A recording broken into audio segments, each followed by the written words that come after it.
Okay, in this video we are going to talk about the concept of conservative force and path independence work. So let me remind you with the key concept of this chapter, and once again the key concept is the work energy principle. So we have work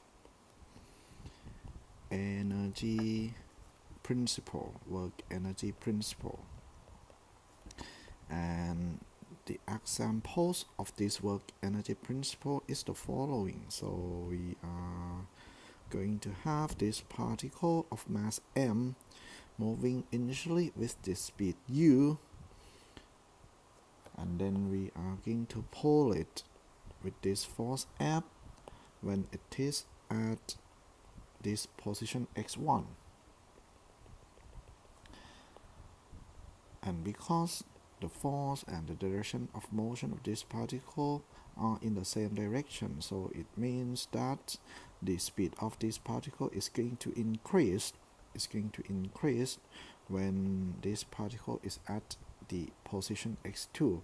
According to Newton's laws of motion, we would have m dv by dt, so this is ma must be equal to this force F, and because this force is along the x-axis, we are going to write this force as F subscripted x. Then we are going to use chain rule, so we have mv dv by dx times dx by dt equal to F times x, and therefore we have dx by dt equal to v, so we have mv dv by dx equal to fx, and we move the x to the other side and then do the integration on both sides from u to v for the speed, and then for the position we integrate it from x1 to x2, and as you can see now on the left hand side we have a half mv square minus a half mu square, and this equal to the integration of fx dx from x1 to x2. On the right hand side of this equation, we are going to interpret this term as the work done by the external force fx, and then on the left hand side, this is the change in kinetic energy.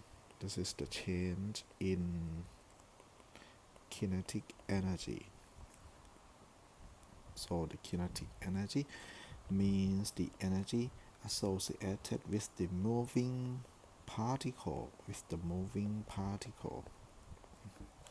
So this equation is known as work energy principle or work energy theorem.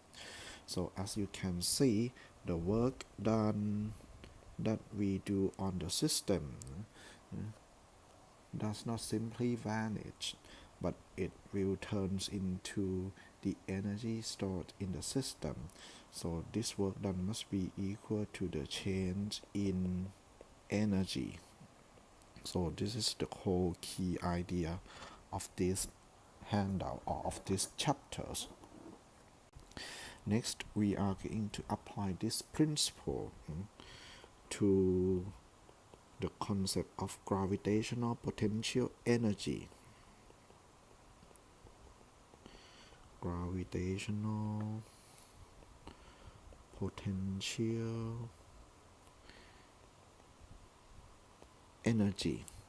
So in this case, we are going to have the ground, and we are going to call this as the reference level. So the height here on the ground must be 0, and then we have the y-axis. So this is the origin. Then we've got this particle of mass m lying on the ground. So what we are going to do, we are going to lift up this particle with the force that we applied on it. And then when we draw the free body diagram on this particle, we would have the second force, which is the weight of the particle itself. Now we are going to impose this condition. We are going to impose the condition, and this condition is that we are going to move this particle slowly such that the velocity of this particle is constant. So we are going to move it so slow that the velocity is so small, and we can regard the velocity as constant. And in this particular case, the acceleration is about 0. The acceleration is about 0. If you would like to have the name for this kind of process, you might have heard of this word, quasi-static equilibrium. It means that the particle is in equilibrium at any instant in time. Well, the word quasi means we cannot have this situation in practice, but we can kind of simulate it if we move it slow enough. That is why we've got the word quasi-static equilibrium. If this does not make sense to you, you can neglect this term, but what you can think of this is we move it so slow that the acceleration is nearly 0, and that's it. So let's say that we move this particle up through the vertical height h. So the final position is y equal to h, is y equal to h. So the effect of this condition is 1, the magnitude of the applied force and the magnitude of the weight must be equal, and then 2, the change in kinetic energy is 0 because there is no change in velocity. So 1/2 mv square minus 1/2 mu square is gonna be 0 because v is equal to u. So both terms cancels in this subtraction. Therefore, if we want to calculate the work done by the applied force, we can do this by integrate f applied dy, because now we move along the y-axis from 0 to h, and because this f applied is constant, we can pull it outside the integration. So this is the special feature of the constant force, and then we have to integrate dy. So this simply equal to f applied times the displacement along the y-axis. So what I would like you to learn here is that if force is constant, you can multiply force with the total displacement in order to get work done. And therefore the work done in this case equals to the applied force equal to mg from this principle, and delta y, the change in height, is h minus 0. So we have mgh, and according to the work energy principle, or work energy theorem, we know that this work done must turn into energy, so this must be equal to the change in energy. However, the second consequence of the constant velocity is such that the change in kinetic energy is 0. So it means that this work done must turn into another kind of energy, and we are going to call this energy gravitational potential energy. So we now have GPE equal to mgh, as we learned during high school. We can apply exactly the same concept to find the expression or the formula for the elastic potential energy, or EPE, elastic potential energy. So let's consider a spring whose natural length is L0. So this L0 is known as natural length, or some people call it original length. It means that the length of the spring before being stretched or compressed. It is the normal length of the spring, and what we do, we are going to apply the force to pull the right end of this spring out. So this is the applied force. Once we apply the force and the spring is extended, the spring will pull our hands in the opposite direction with this force Fs, and this Fs is called restoring force. Here we are going to apply the same condition, and that condition is that we are going to move this end of the spring so slow that the velocity is approximately constant,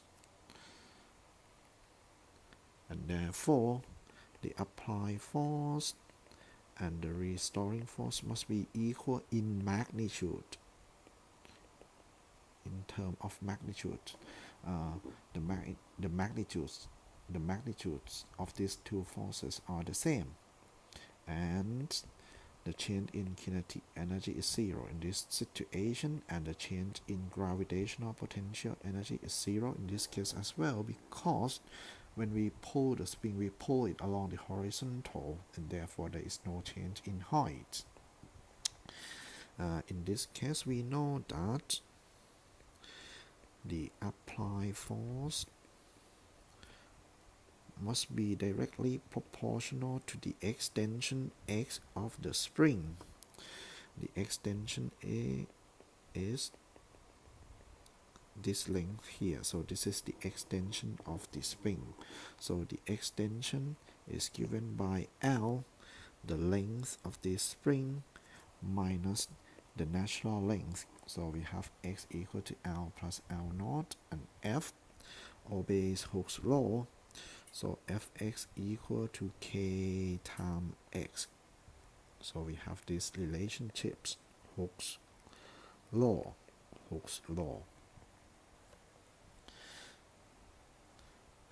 Then we are going to calculate the work done by the applied force, and this equal to the integration from 0 to x. So we start pulling this object from 0 extension, where the object is at where this end is at the normal length of the spring of Fx dx. So we have the integration from 0 to x of kx dx, and that's why we've got 1/2 kx square. And due to work energy principle, this work done must turn into some kind of energy, and in this particular case, the kinetic energy does not change and the gravitational potential energy does not change. That's why we need to create the new kind of energy, and that is the elastic potential energy, EPE. And we know that the change in elastic potential energy in this case must be equal to 1/2 kx squared, and the elastic potential energy is defined as the energy stored in the spring when the spring changes its shape. And because at the beginning where there is no extension, we are going to define this position to have the elastic potential energy equal to 0, and therefore the form of the elastic potential energy is given by 1/2 kx squared.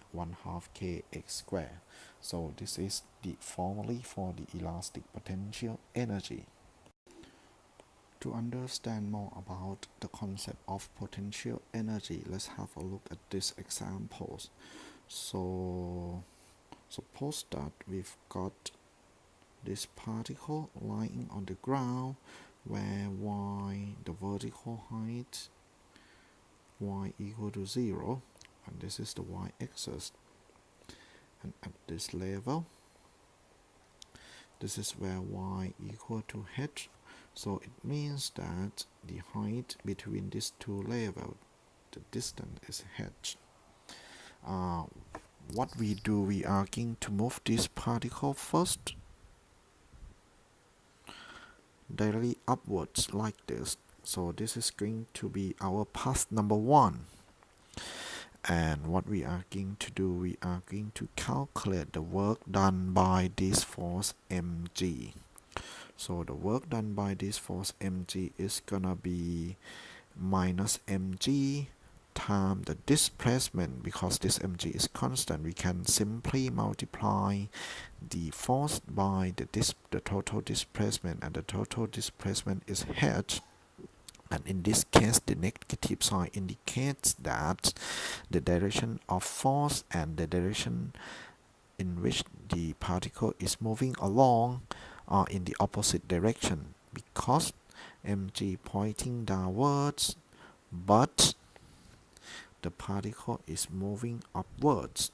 So delta y is in the upwards direction, whereas the weight or the force is in the downwards direction. That's why we've got a negative sign here, and therefore the work done by this mg is minus mgh, Then the second path that we are going to walk along is we are going to walk along this path number 2 up to this point, and then we are going to move to the same position here, So this is path number 2, and along this path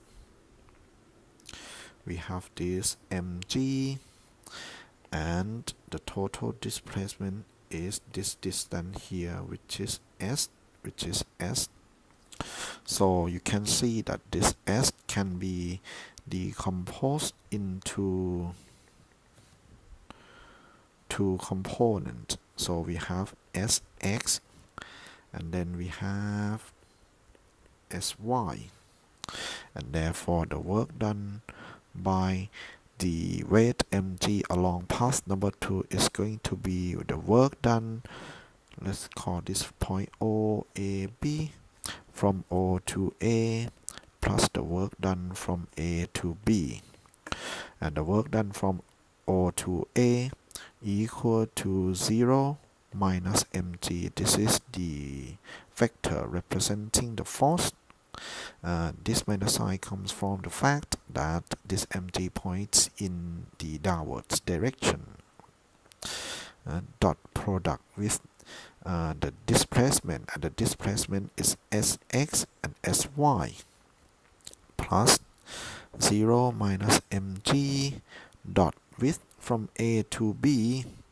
The distance moved here is, let's call this rx. So we have minus rx because we move to the left, and then ry is 0. And you see that because in this case along this path rx, the weight of this particle is perpendicular to the direction in which the object is moving, and therefore the work done is 0. So when we do the dot product between these two vectors of force and the displacement, we get 0 for the work done from A to B. And here we've got minus mg times sy. And as you can see, we can find this sy. We can find this sy, and because this sy is the separation distance between these two levels, and therefore we have minus mg, and sy is simply h. So we get back again minus mgh. So what can we learn from this example? The first thing what we learn is that it does not matter which path does the particle move along? The particle moves along. The work done by the force mg or the weight is the same. We call this property path independence. Path independence, and we are going to say that this work done is path independence.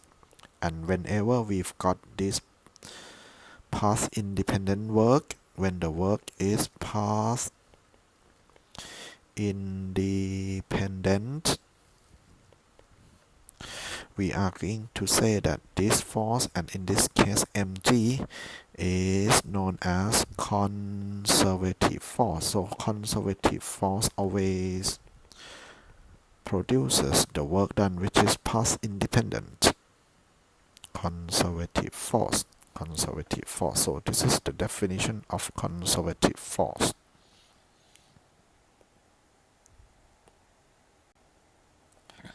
And as you can see, the negative of the work done by this conservative force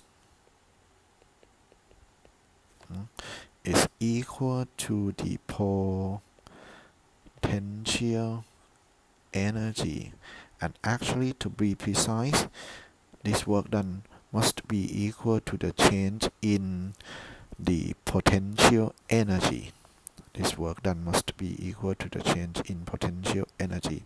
For example, the work done by mg is minus mgh, and therefore the negative of this mg equal to minus of minus mgh, and this is equal to mgh, and this is the change in gravitational potential energy. So now we have the key relationships between the work done by conservative force and the potential energy. To write this using calculus, we are going to write this as the work done by conservative force equal to the negative in potential energy, PE.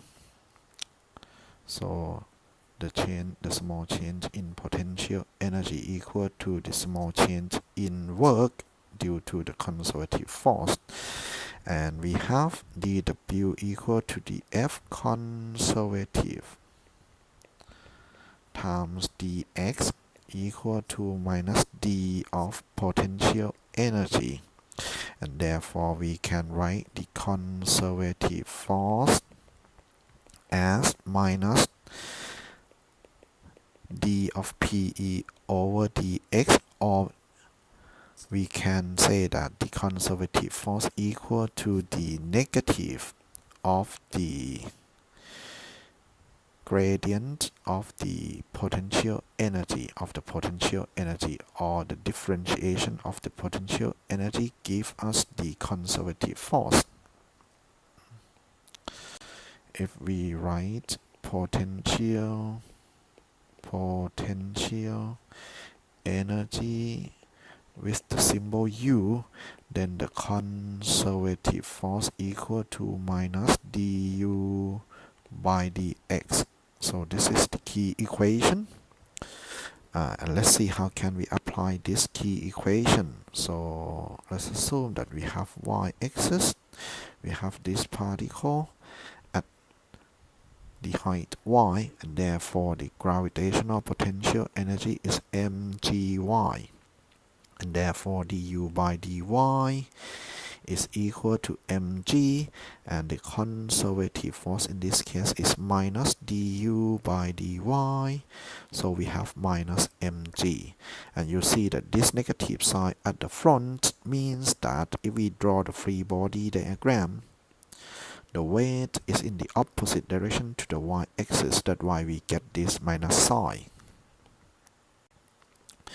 For the case of elastic potential energy, we have U equal to 1/2 kx squared, and therefore du by dx is k times x.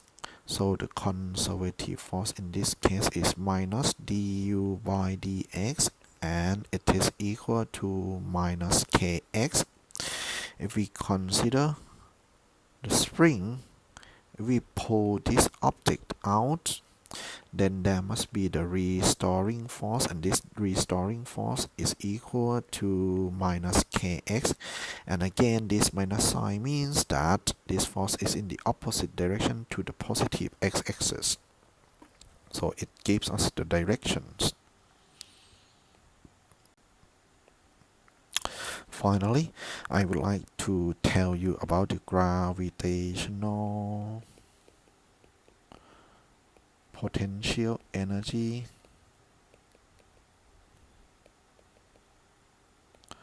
of a star, or a planet, So you might think that, oh, okay, Earth is a planet, so why I know the answer, and the answer is mgh, and this is not true. And the reason that this is not true is because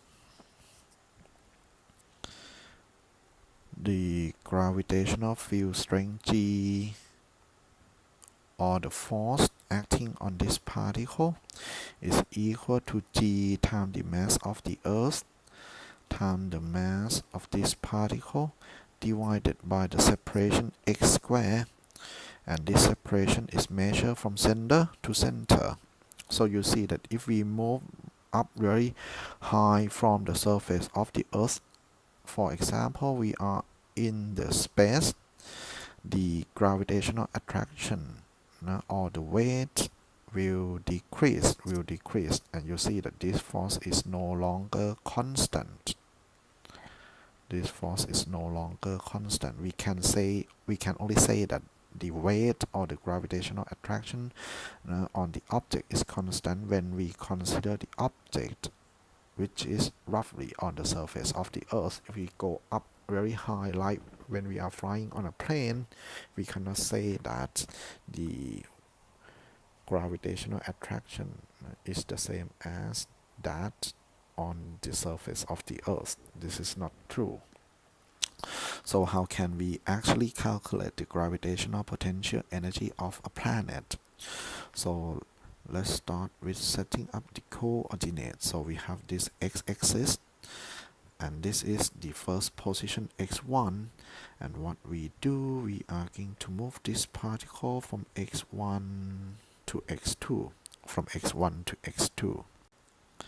Then we are going to use this equation, the conservative force equal to minus du by dx, and therefore we have du equal to minus f conservative times dx, and in this case the conservative force is the gravitational force or the weight of the particle. So we have f conservative equal to minus gmm over x squared, where this big M is the mass of the Earth and this small m is the mass of the object that we are interested in.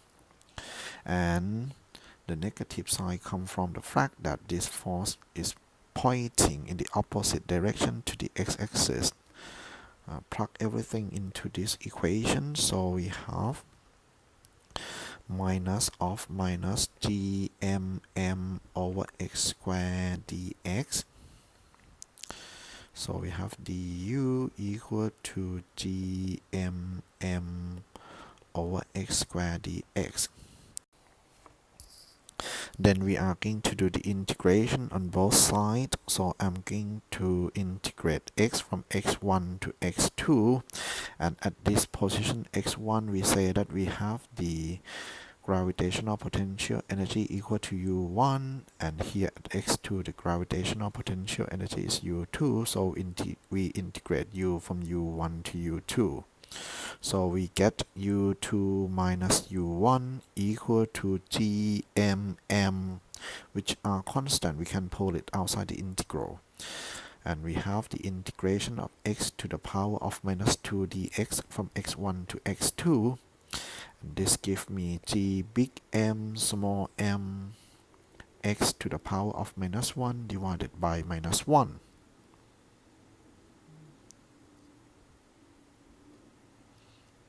Hmm?